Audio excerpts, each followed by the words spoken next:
Old Anthony Rockwall, who made millions of dollars by making and selling Rockwall's soap, stood at the window of his large Fifth Avenue house. He was looking out at his neighbor, G. Van Skylight Suffolk Jones. His neighbor is a proud member of a proud old New York family. He came out of his door and got into a cab. He looked once quickly, as usual, at Anthony Rockwall's house. The look showed that Suffolk Jones was a very important man, while a rich soap maker was nothing. "I will have this house painted red, white, and blue next summer," said the Soap King to himself, "and we'll see how he likes that." And then Anthony Rockwall turned around and shouted, "Mike!" in a loud voice. He never used a bell to call a servant. "Tell my son," he said when the servant came, "to come to me before he leaves the house." When young Rockwall entered the room, the old man put down the newspaper he had been reading. "Richard," said Anthony Rockwall, "what do you pay for the soap that you use?" Richard had finished college 6 months before, and he had come home to live. He had not yet learned to understand his father.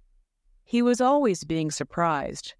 He said, $6 for 12 pieces. "And your clothes?" "About $60 usually." "You are a gentleman," said his father. "I have heard of young men who pay $24 for 12 pieces of soap and more than 100 for clothes.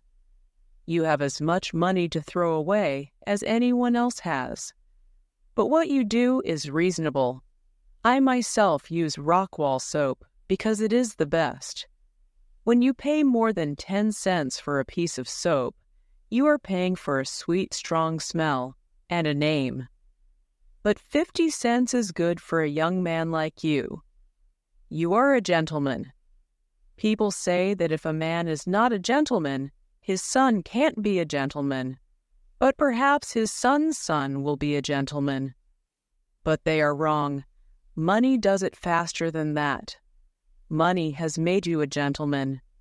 It has almost made me a gentleman. I have become very much like the 2 gentlemen who own the houses on each side of us. My manners are now almost as bad as theirs, but they still can't sleep at night because a soap maker lives in this house. There are some things that money can't do," said the young man rather sadly. "Don't say that," said old Anthony. "Money is successful every time. I don't know anything you can't buy with it. Tell me something that money can't buy, and I want you to tell me something more. Something is wrong with you. I've seen it for 2 weeks.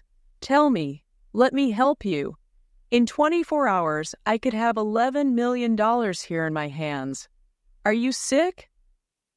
"Some people call it sickness." "Oh," said Anthony. "What's her name? Why don't you ask her to marry you? She would be glad to do it. You have money, you are good-looking, and you are a good boy. Your hands are clean. You have no Rockwall soap on them." "I haven't had a chance to ask her," said Richard. "Make a chance," said Anthony. "Take her for a walk in the park, or walk home with her from church.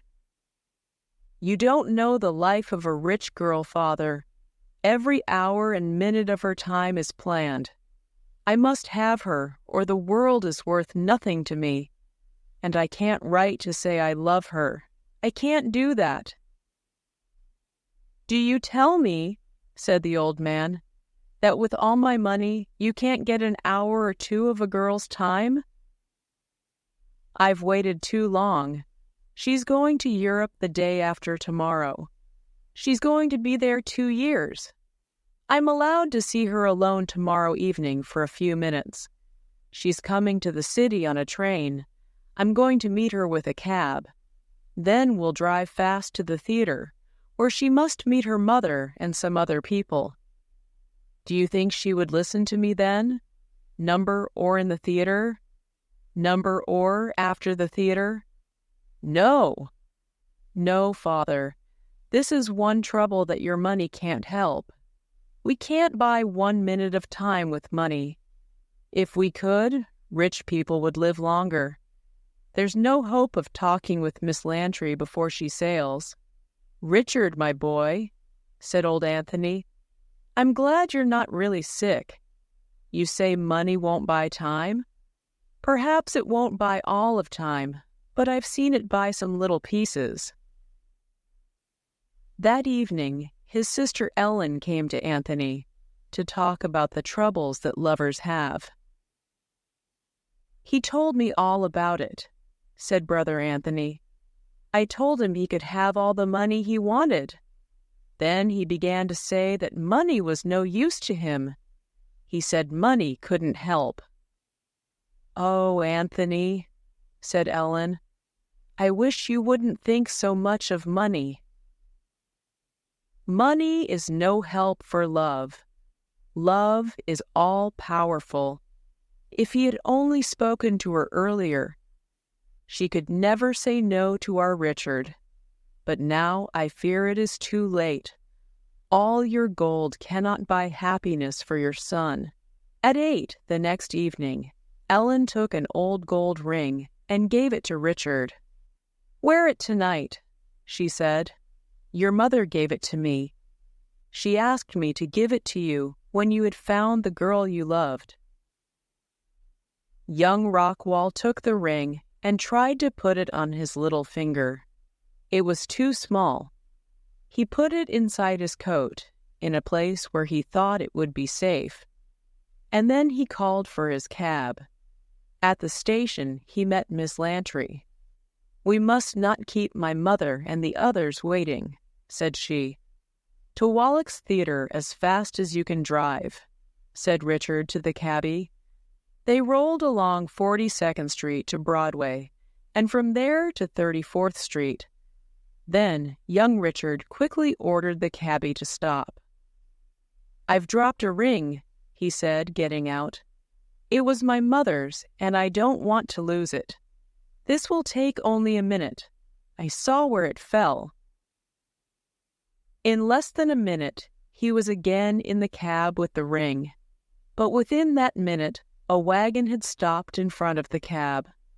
The cabby tried to pass on the left, but a cab was there. He tried to pass on the right, but another cab was there. He could not go back. He was caught where he was and could not move in any direction. These sudden stops of movement will happen in the city.